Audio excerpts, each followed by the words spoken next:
We are going to transition to our message this morning. And most of you, if you've been around the last couple of weeks, know that we are in the midst of a series on stress. And I have to admit, the irony of this is not lost on me, that here I am, a non-pastor, and I'm supposed to be standing up in front of a bunch of people talking about how to not be stressful. There's something a little funny about that, but I guess it's kind of God's way of seeing if I can practice what I preach as I'm up here talking. But you know, one thing about stress is it's pretty universal. It doesn't really matter age, gender, ethnicity, race. It's something that we all experience. It's something that we share in common. There are times when it's manageable, and there are times when it's really overwhelming. And what we're going to talk about this morning is that God has given us a powerful tool to help us in dealing with stress. And that tool is relationships. And I'm not just talking about kind of the kumbaya kind of feeling that you have when you sit around the campfire with other people. I'm talking about that there is something about relationships that God has built into it just in the way that we're created that help us as we deal with the challenges of stress. And the Bible has actually quite a few different stories of people who have had to deal with stress that we can learn from. And so this morning we're going to look at one of those stories to help us with this. And we are going to look at a story in the life of David, who was one of the greatest kings that Israel had. And we're going to look at a story that is from a time from before he became king. And before we do that, let me set the stage for this story. So David lived, anybody want to take a guess? You can't look in your Bible. When did David live? Within like 500 years. Anybody going to take a guess? About 1200 BC. That's within 500. It's about 1,000. He lived at about 1,000 BC. So that's about 3,000 years ago we're talking about. So this is a pretty timeless story from a long time ago. And before David was on the scene as king, we had Saul.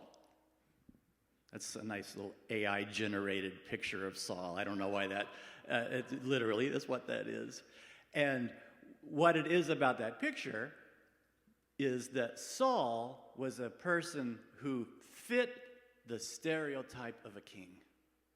He was tall. It says he was good-looking in the Bible.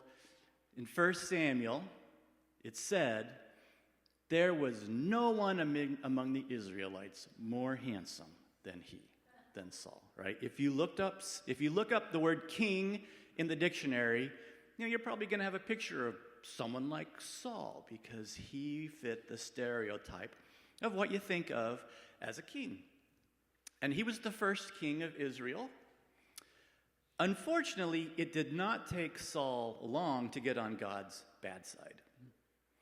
And why? It was because Saul decided that he was going to do things his own way, not God's way. And so as a result, Samuel, who is a prophet from the Old Testament and is another person in this story, he came to Saul to deliver a message from God. And he said, because you have rejected the word of the Lord, he has also rejected you from being king. So not a great message to get if you're the king, that God has rejected you. But Saul continued to be king.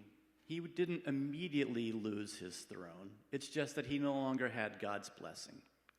And it was during this time that God then chooses David to be the next king of Israel, which, of course, is a real slap in the face if you're the current king of Israel.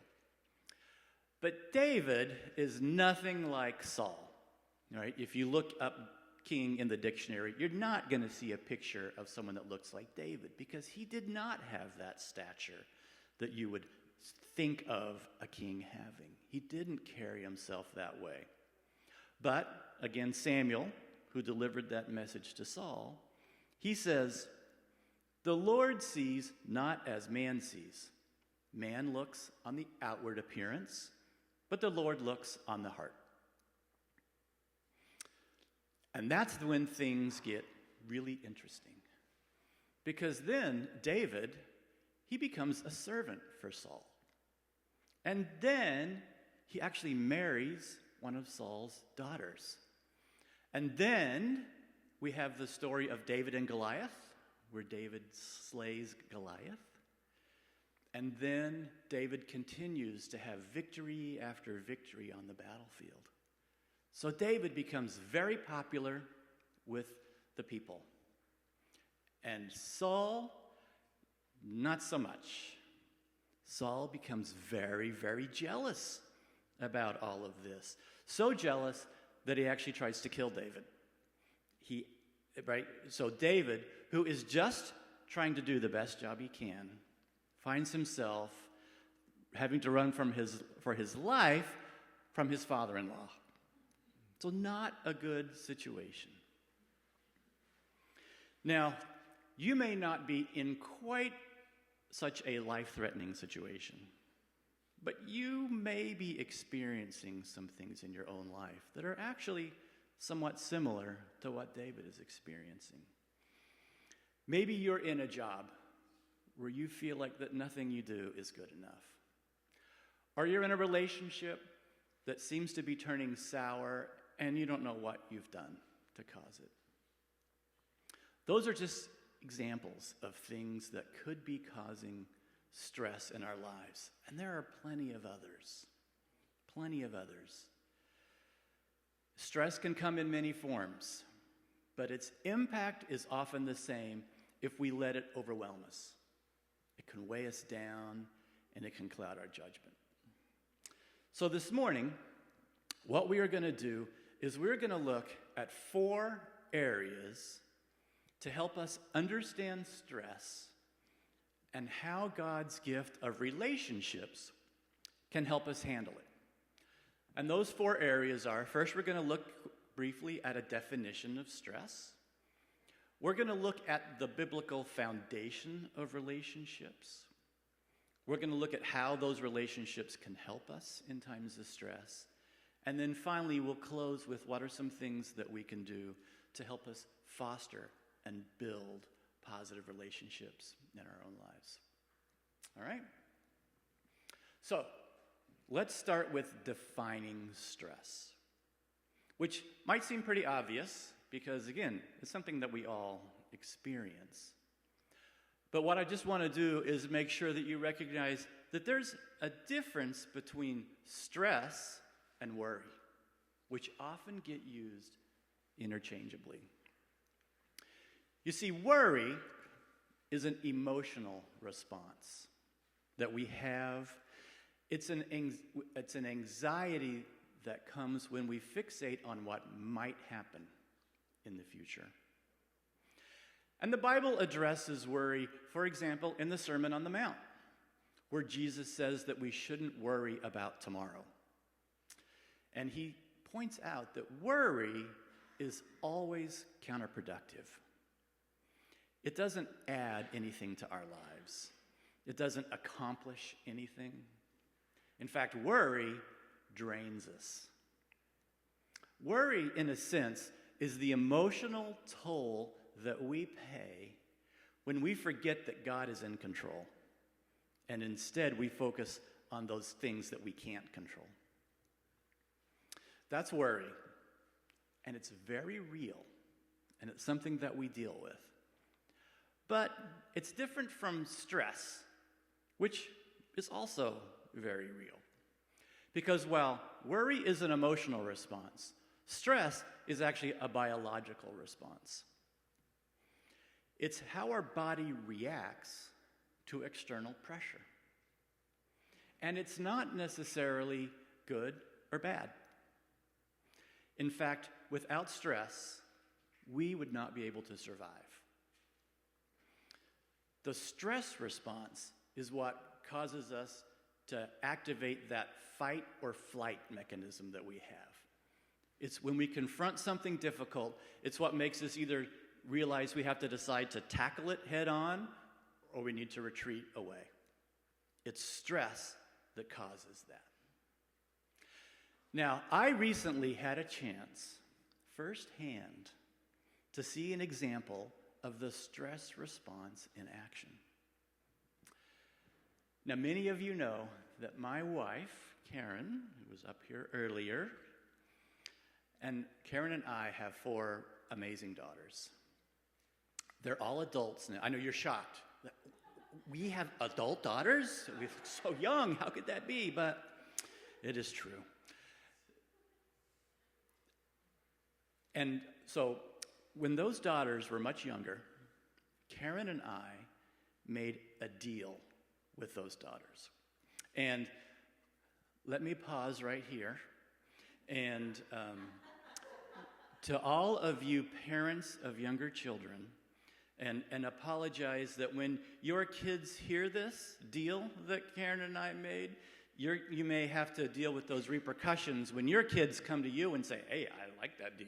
I would like to have that deal myself. So I'm sorry, but I just wanted to mention that before I shared it. Okay, so here was the deal that Karen and I made with our kids when they were quite young.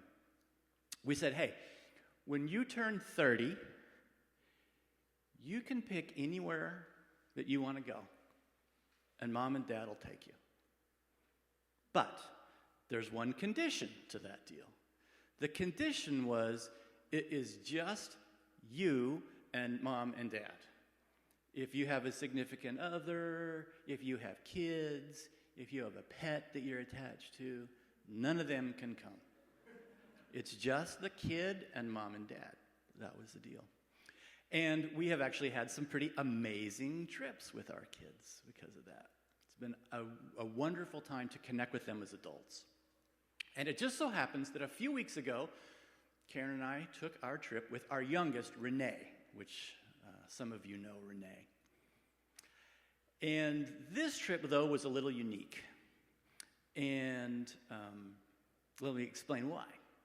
You see, Karen and Renee have always loved to make jigsaw puzzles when they get together. But they are not the kind of, let's spread the jigsaw puzzle out on the kitchen table and let it sit there for a couple of weeks and every now and then we'll work on it and make it. No. When they get together to jigsaw puzzle, they are serious jigsaw puzzles. And when they're working on one, you do not want to get in their way. And you may think that sounds funny. I am not kidding. You don't want to get in their way. And so what we did is we set our sights on a special trip. Because you see, every September, the small town of Valladolid, Spain, hosts the World Jigsaw Puzzle Championships. And they wanted to go. Not to watch.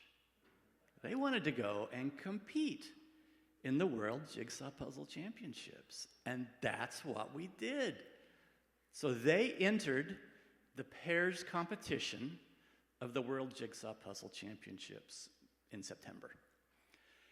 And let me tell you, when the MC, whatever, starts their countdown, 3, 2, 1, go, you see stress levels rise and people jump into action.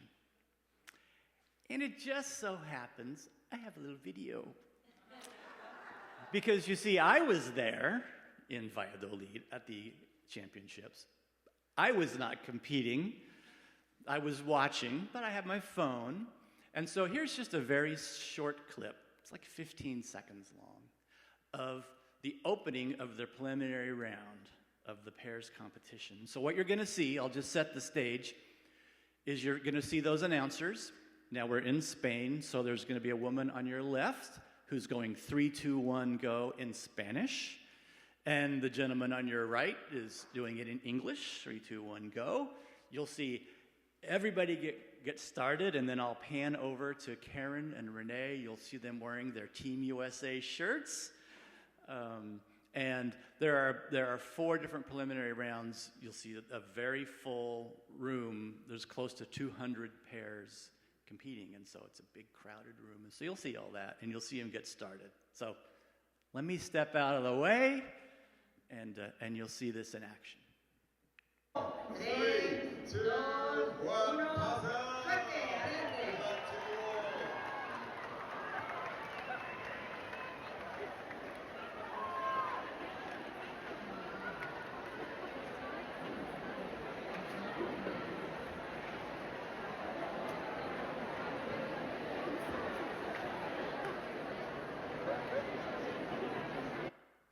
There we go. A lot of fun. It was very cool. So it was a very international thing. So you saw them in their blue shirts. You saw that maybe there was a team next to them in green. They were a team from Germany.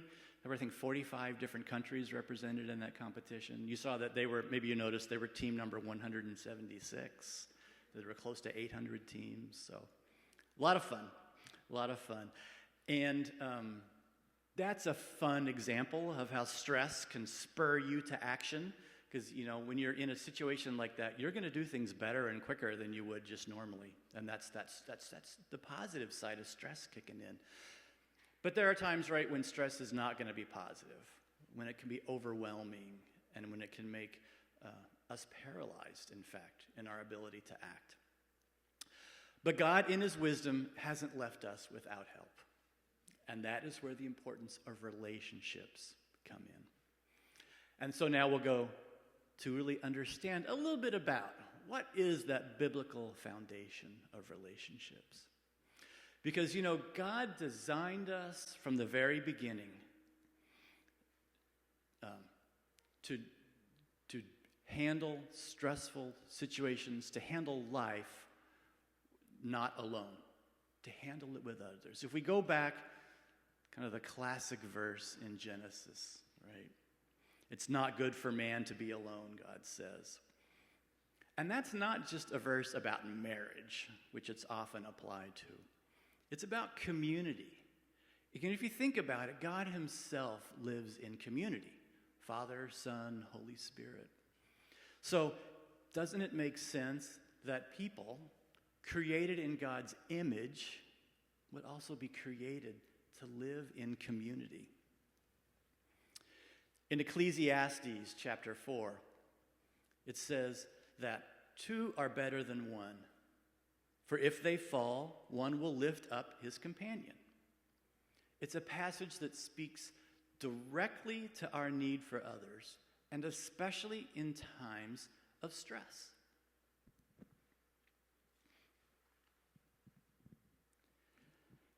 And then in the New Testament, Paul builds on that. In Galatians, he says, "Bear one another's burdens, and so fulfill the law of Christ." Right? Living in community, helping each other, is a way to be fulfilling the law of Christ. There's something that's powerful about shared burdens. It's something about how God has wired us. But what is it about relationships that help us deal with times of stress? So let's look at that just a little bit. So the first thing that relationships help us with is resilience. Psychologists tell us that people with strong social support are more resilient. They perceive stress differently. And what might feel overwhelming alone can seem manageable when shared with a friend. Not long ago, there was a study conducted at the University of Virginia, and it involved a steep hill, a heavy backpack, and 34 university students. The students were each given a backpack, and in the backpack, it was filled with weights equivalent to 20% of their body weight. They were then stood at the base of a hill that had a 26-degree incline, which is a lot. That's a very steep hill. Now, they weren't asked to climb the hill. All they were asked to do was to imagine that they were climbing the hill. And then they were asked, how steep do you think that hill is? What do you think the incline of that hill is? They weren't told what it was. And the interesting thing is that when those students stood by themselves at the base of that hill with the heavy backpack on and were asked, they tended to guess that the hill was very steep. No surprise. But when they stood next to a friend, all they did was stand next to a friend and were asked that question. The hill didn't look quite as steep, and the answer they gave was generally a less steep number than when they were standing there, than those who were standing there alone. And what was even more interesting was that the guess they gave, make sure I say this the right way. The students consistently gave lower estimates of how steep the hill was.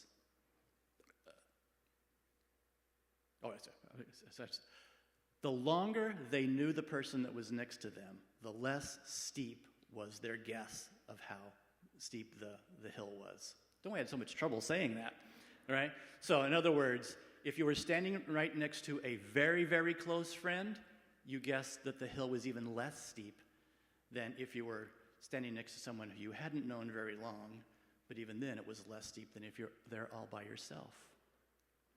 So the lesson there, right?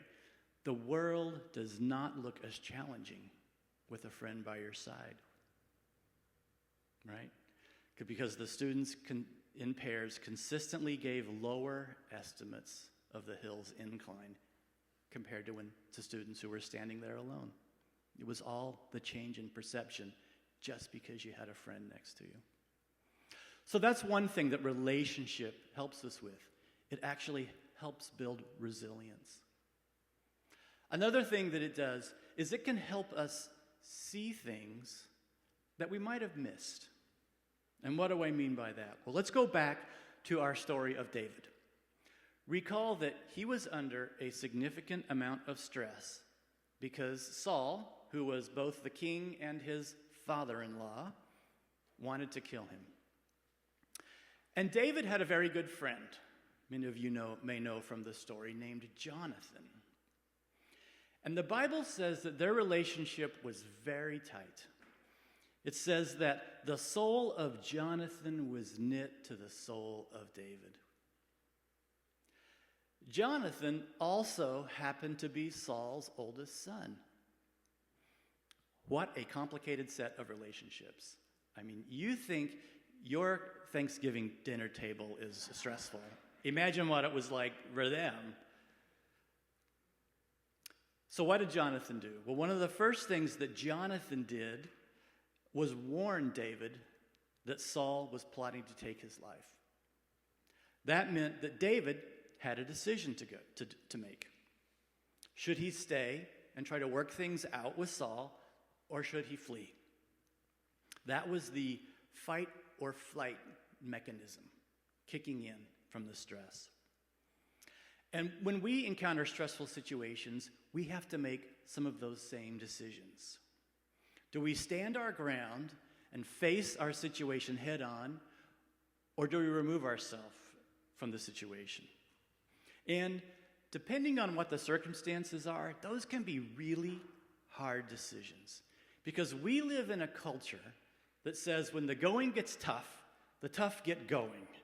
And that we should always be able to handle with a situation and deal with it. But there are times when circumstances are just too difficult. And the best thing might be for us to simply move on. And I had a situation similar to that quite a few years ago at work that I want to share. So I was at a very high-pressure startup, and the new boss was ratcheting up the pressure to a breaking point. It was so bad that it was starting to really affect my physical health.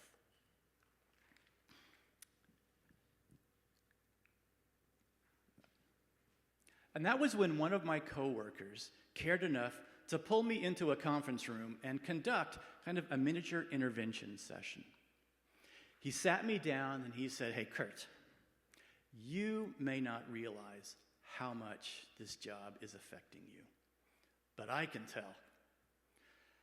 We all think that we can manage difficult situations on our own, but that just is not always the case. And there's nothing wrong with that." And then he said to me, "You need to get help." Wow. That was really powerful that he would say that. But then I have to share that he then took it a step further and said, "Curt, I'm not going to let you out of this conference room until you can assure me that you're not going to harm yourself." He was that concerned. What a friend to have someone willing to risk our relationship to tell me something that he thought I really needed to hear, even though he had no idea how I was going to receive it. Now, for me, fortunately, things had not gotten to that point. But how fortunate I was to have someone that would look out for me like that. And I will tell you that as a result of his comments, I visited my doctor, and I worked through a treatment plan, and within a couple of months, I had actually changed jobs. I took a huge cut in pay to do it, but it was worth every penny for me to have done that. And that was my own personal situation. And it was the right thing that I needed to do in that case. But that's a situation where relationships are able to help see things that we couldn't see ourselves, because I hadn't realized how much I had been being affected by my job. And it took that relationship to share that with me. So they help build resilience. They help us see things we can't see. The third thing I would say is that relationships help bring us encouragement. Wait just a second for that one. Let's go back to our story of David and Jonathan. All right, Jonathan had warned David that Saul was after him. And so David made that decision to flee. And he went into hiding. And that's where Jonathan then, we'll go to this one. Jonathan rose and went to David into the woods where David was hiding and strengthened his hand in God. Right? Here, Jonathan reminded David of God's faithfulness and his promises. He didn't take away the danger that David was experiencing, but he gave David strength to face it. In our relationships with other people, we have that opportunity to reflect God's love and grace. And when we listen to each other, when we offer support and pray for one another, we embody the love of Christ. That's what Jesus is referring to in John chapter 15 when he says, "This is my commandment, that you love one another as I have loved you." That word love in the original Greek that the New Testament is written in is agape. There are 4 different words that appear in the Bible when the word love is used. And the Greek word, it depends on what message is trying to be communicated. In this case, that word agape is much more than just emotion, much more than just a feeling. It's that selfless, unconditional, sacrificial love that God has towards us and that he calls us to have towards others. Our relationships are meant to be tangible expressions of God's care and compassion in our own lives. So how can we build these kinds of relationships in our lives? You might be thinking, look, I am not King David. I don't have a Jonathan. It's great that he did. You might not even feel like you have many social connections at all. And you would not be alone if that's how you felt. A recent survey by health insurance giant Cigna found that over half of adults say they feel lonely and would like to build meaningful relationships. But none of this means that you can't begin right now to start developing strong, healthy relationships or building on those that you have. But it doesn't happen by itself. It takes effort. So let me leave you with 4 thoughts on how to cultivate some life-giving relationships, regardless of what your circumstances might be. And the first one, no surprise, be intentional. Make it a priority, especially if you're in a stressful time of life, but even if you're not. But you see, during times of high stress, we tend to retreat. We cancel social plans, and we tend to focus on the work or the money crisis or the trauma that's the source of our stress. But friends and social support are among the best forms of therapy to help you escape stress, if even just for brief periods of time. To be supported by others and to be reminded that God is in control, regardless of circumstances. And even if you're not in a particularly stressful time of life, building community should be a priority. We should be in community to receive help and encouragement in difficult times, but also to be able to give help and encouragement to others when they're in the midst of difficult times. And there's no better way to build Christian community than through a faith group. Karen mentioned she's our point person. If you're not in a faith group and are interested in exploring doing that, you can see Karen about that. I know you've heard a lot about faith groups lately because we've just kicked off a new season of them here this fall. But the reason that you hear so much is because they can play such a powerful role in our lives. They're a great place to dig into the Bible with other believers, but they're more than that. They're a great place to pray for others and to be prayed for, but they're more than that too. Faith groups are a special place to be able to simply do life together with other like-minded believers. And that can be so powerful. It's something that was modeled by Paul in the Bible. In 1 Thessalonians, he says, about being intentional. He says, we cared for you. Because we loved you so much, we were delighted to share with you not only the gospel of God, but our lives as well. Right? It's not just about learning about the Bible. It's about doing life together. And that leads to the second point, my second suggestion for how to build life-giving relationships. And that is to be present. In our fast-paced world, it's easy to become distracted, to make a conscious effort, but I would say make a conscious effort to be fully present with those who are around you. Put away your phone, make eye contact, and listen deeply. One of the things that Karen and Renee and I took away from our trip to Spain was observing the Spanish culture. There was something really fascinating that we saw. Many of you may know that I always heard the stereotype is that they eat dinner really, really late at night, and they do. And we would be out walking about 10 at night, and the street cafes would be packed. But what was really fascinating to us was that they would be sitting there with friends at a table. You never saw a phone out. They were just sitting, talking, drinking a glass of wine with each other. It just stood out to us because it was so apparent and so different from what we were used to. They just had a culture of just being together and being very present with each other when they were doing it. It was really powerful to see. After being present, I would say be vulnerable.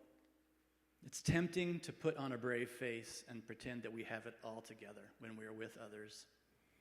But true connection happens when we're honest about our struggles and allow others to support us.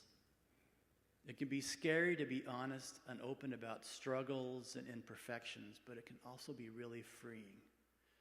There was a time when I would have never told that story about what I dealt with at work, because there's a part inside that feels like, oh, I'm admitting I couldn't handle it.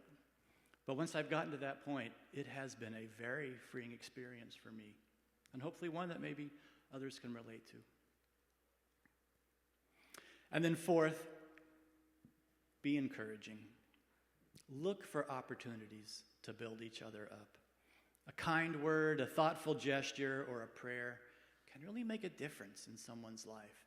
So if you feel a nudge from God towards someone to say something or write a note, act on it. Don't underestimate the power that can have. So just in closing, let's remember that we are not meant to walk this journey alone. God has given us the gift of community. As we lean into our relationships and we bear each other's burdens, we find strength, encouragement, and hope. So let's be a church that loves deeply, supports generously, and reflects the heart of Christ to a world in need. As Dorian says often when he closes his messages, let's not just be a church that loves much, but let's love well.